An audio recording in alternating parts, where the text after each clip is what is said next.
राम राम। मैं पंडित एस के मिश्र। यदि आप किसी को भी अपने बस में करना चाहते हैं या बस में करना चाहते हैं, चाहे वह युवक हो, युवती हो, स्त्री हो, पुरुष हो, बालक बालिका कोई भी हो, आप चाहते हैं कि वह सदैव आपके बस में रहे, उसका अन्यत्र दृष्टि न पड़े, किसी और पर वह फिदा न हो, या यदि आपके रिश्तों में दरारें उत्पन्न हो गई हैं और आपको डाउट है, शक है, संदेह है, उनका कुछ अन्यत्र संबंध है, या आप जिससे प्रेम करते हैं वह किसी के बहकाव में या किसी अन्यत्र संबंध में चली गई हो या चला गया हो, उसको वापस में लाने के लिए सबसे सरलतम प्रयोगों में से यह एक प्रयोग दे रहा हूं। इसमें किसी मंत्र की आवश्यकता नहीं है, कुछ खिलाना भी नहीं है, पिलाना भी नहीं है, कहीं जाना भी नहीं है। अगला आपके पास रहे या आपसे बहुत दूर चला जाए, वशीकरण तो होगा ही होगा।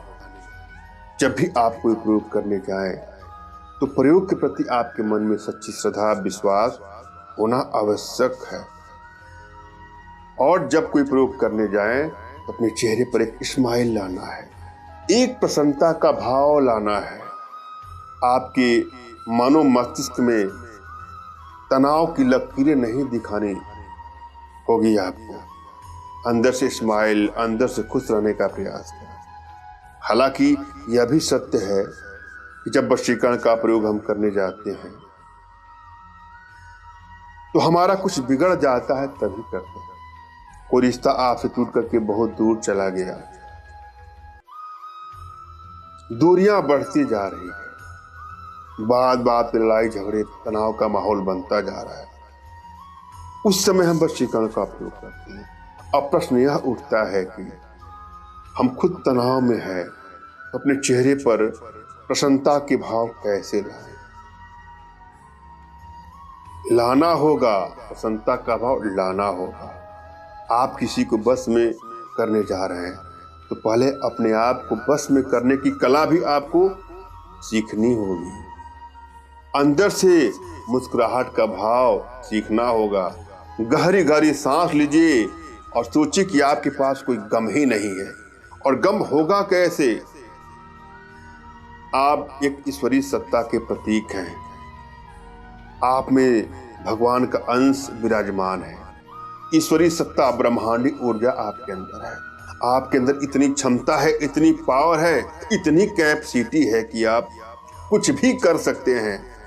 ऐसी तमाम उदाहरण मिले हैं कि व्यक्ति चाहे तो क्या नहीं कर सकता। अगर कोई युवक, कोई युवती अगर मन में ठान ले कि मुझे ये करना है, तो ठानने मात्र से ही उसका आधा काम पूरा हो जाता है, बाकी तो आधा काम प्रोसेसिंग में लग जाता है। अतः जरूरी है आत्मविश्वास, अपने इष्ट पर विश्वास, अपने आध्यात्मिक गुरुदेव पर विश्वास और उपाय पर विश्वास। अगर ये सब आपके अंदर है तो दृढ़ इच्छा जगाने का भी प्रयास कर लीजिए। और यदि आपके भीतर वशीकरण पावर का प्रभाव नहीं है तो वशीकरण पावर के प्रभाव को बढ़ाने का भी प्रयास कर लीजिए। कहीं से भी चूकिएगा मत, फिर देखिएगा क्या नहीं कर सकते हैं आप। कभी कभी तमाम भाइयों का, बहनों का कुछ ऐसे मैसेज मिलते हैं कि हमने तो आपका यह प्रयोग किया मगर हमको सफलता नहीं मिली, सब बेकार है। कुछ लोग तो लिखते हैं सब कुछ फ्रॉड है, कुछ ने तो यह भी लिख दिया कि ये सब कमाने खाने की व्यवस्था है।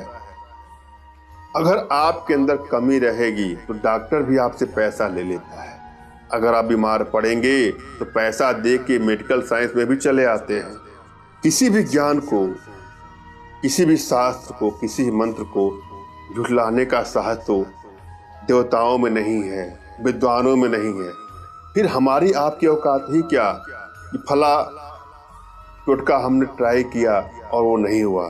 जो टोटके या जो भी तंत्र हैं, जो प्रयोग हैं, वो मैंने नहीं दिया है, ऋषि महात्माओं का रिसर्च है। इसमें तो कमी हो ही नहीं सकती। जिस प्रकार हम टेलीफोन से किससे बात करते हैं, आप किसी को फोन लगा रहे हैं, फोन नहीं लग रहा है, तो हो सकता है कि आपके सिम कार्ड में बैलेंस ना हो, या हो सकता है कि आपकी बैटरी डिस्चार्ज हो गई हो। कुछ छोटे छोटे कारण भी हो सकते हैं, उसको दुरुस्त करने की आवश्यकता है। सर्वप्रथम अपने ऊपर विश्वास, उसके बाद उपाय पर विश्वास, उसके बाद अपने इष्ट का स्मरण करिए।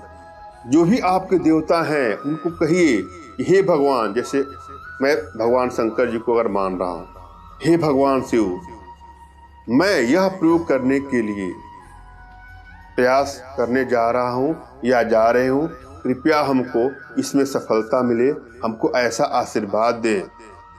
और प्रयोग में सफलता के लिए आशीर्वाद देने के साथ साथ प्रयोग शुरू करने के लिए भी आप हमको आदेश और आशीर्वाद दें।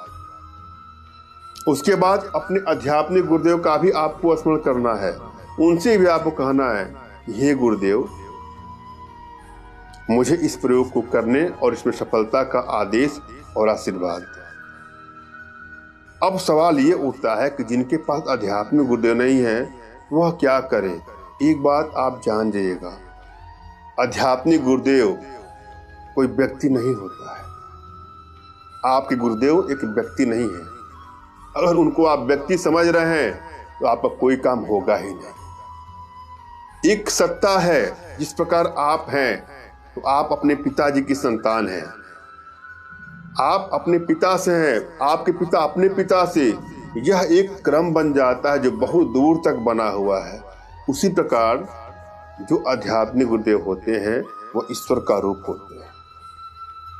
उन पर अविश्वास या उनको व्यक्ति मानने का भूल करने से आपको कोई लाभ ही नहीं मिले, फिर कोई प्रयोग करने से कोई फायदा नहीं है। इसलिए अपने आध्यात्मिक गुरुदेव पर पूर्णतः विश्वास करना जरूरी है। और आध्यात्मिक गुरुदेव आपके नहीं है तो निराश भी ना हो, मेरे प्रति कृतज्ञता का भाव। मैं ये नहीं कह रहा हूं कि आप हमें गुरु मान लीजिए। अगर आपको लगता है कि आपके पास गुरु नहीं है तो किसी को गुरु बना के ही करना होता है कोई भी काम। अतः मेरे प्रति कृतज्ञता का भाव, श्रद्धा का भाव, विश्वास का भाव और समर्पण का भाव बनाते हुए प्रयोग करें, आपको अवश्य सफलता मिलेगी। आपको वैसे ही मानसिक रूप से मानसिक आदेश और आशीर्वाद प्राप्त कर लेना जैसे मैंने बताया है। मुझसे मानसिक रूप से मानसिक आदेश और आशीर्वाद प्राप्त करने के लिए कमेंट बॉक्स के नीचे आपको टाइप करना है कि मुझे आदेश दे। यदि कमेंट बॉक्स में हार्ट का सिंबल या साइन देता हूं तो आप समझिएगा कि आपको आदेश और आशीर्वाद मिल चुका है। इस प्रयोग को आप कर सकते हैं। कमेंट बॉक्स में वही लोग कमेंट करें जिन्होंने चैनल को सब्सक्राइब किया है। यदि आप लोगों ने सब्सक्राइब नहीं किया है तो सब्सक्राइब कर लीजिए। इस प्रयोग में दो चीजों की आवश्यकता है। पहला है कनेर का फूल और दूसरा है गाय का घी। इन दोनों को इकट्ठा कर लें, किसी आसन पर बैठ जाएं, कुश का बना आसन हो, कंबल का बना आसन हो, या कोई भी आसन जो आपको आसानी से मिल जाए, जो ऊर्जा का कुछ हो। और हवन सामग्री आप बना लीजिए। जैसे हवन सामग्री हम बनाते हैं ना, आम की लकड़ियाँ होती है, उसको उसमें आग प्रज्वलित करते हैं, वैसा आपको बना लो। यह प्रयोग शुक्रवार या शनिवार को सूर्योदय से पहले करना है। ध्यान दीजिएगा, कुछ दिन आपको सैया पहले त्यागनी पड़ेगी। जो लोग देर से उठते हैं वह सुबह जल्दी उठें। जब यह प्रयोग करें तब। इसका मतलब ये नहीं कि आप प्रयोग नहीं कर रहे हैं तो आपको दिन भर सोना चाहिए। आपको यह प्रयोग सूर्योदय के पहले खत्म कर लेना है। उससे पहले आपको स्नान, ध्यान जो करते हैं आप, जो दैनिक दिनचर्या है वो सब कर लीजिएगा। किसी आसन पर बैठ करके आप जिसको चाहते हैं जो आपके बस में हो जाए, उसके चित्र का अपने मानस पटल पर स्मरण कर लीजिए, या वो आपके सामने है ऐसा सोच लीजिए। वो आपके सामने बैठा ऐसा सोचिए और उसके नामों का उच्चारण करते हुए जो हवन कुंड आपने बनाया है उसमें जो कनेर का फूल और गाय का घी है उससे आपको देना है आहुति 108 बार। उसके नाम को जपिए, आहुति दीजिए, पुनः जपिए और उसको आहुति दीजिए। ऐसा 108 बार आप करना है और मन में यह कल्पना करिए भगवान से, अपने आध्यात्मिक गुरुदेव से, कि वह सदैव आपके बस में रहे, उसका कहीं अन्यत्र संबंध न हो, किसी अदर संबंध में हो तो खत्म हो जाए। जो भी आपको आवश्यकता हो वही भाव करना है आपको। यह करने के बाद देखिएगा 7 दिनों के भीतर चमत्कार होता है। 7 दिनों के अंदर जिसके लिए प्रयोग किया जा रहा है वो आपके बस में हो जाएगा या बस में हो जाएगा। धन्यवाद। राम राम।